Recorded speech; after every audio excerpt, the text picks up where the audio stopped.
লেগেছে। So finally কিন্তু ঠেকা কফি থেকে নিয়ে নিচ্ছে কফি মিল্কশেকটা, কারণ দাদা বললো কফির থেকে নাকি মিল্কশেক আরও বেশি ফেমাস হয়ে যাচ্ছে।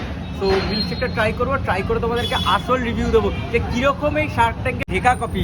শার্ক ট্যাঙ্কে কিন্তু এরা গেছিলো, একটা ফান্ডিং রেজও করেছিল তারপরে এরা দুবাই একটা ইনভেস্টার থেকে। সো যাই হোক, আমি একদম এক্স্যাক্ট ফিগার তো মনে নেই, বলে দেবো। ঠেকা কফি ব্র্যান্ডিং কিন্তু ভালো করা আছে, বাট একটু কিন্তু এটা আমার এক্সপেন্সিভ লেগেছে, কারণ নর্মাল কফির প্রাইস 125, এটা আই থিঙ্ক 130 নিল। তো যাই হোক, ট্রাই করে দেখি কীরকম লাগে, সব কিছু কিন্তু তোমাদের বলবো।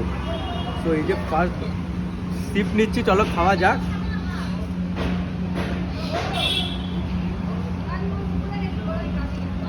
অনেক জায়গায় অনেক রকম মিক্স রিভিউ শুনেছি, অনেক ইউটিউবাররা এটা দেখিয়েছে, অনেক মিক্স রিভিউ, বাট অনেস্টলি বলছি মিল্কশেকটা আমার ভালো লেগেছে খেতে। সিরিয়াসলি খুব ভালো টেস্ট, একদম প্রপার আইসক্রিম মিল্কশেক, যেটা প্রপার আইসক্রিম মিল্কশেকের টেস্ট কিন্তু এটা তোমরা পেয়ে যাবে। সত্যি বলছি, খেতে আমার বেশ ভালো লেগেছে খেতে। শার্ক ট্যাঙ্কের ঠেকা কফিতে আমি তো ইনভেস্ট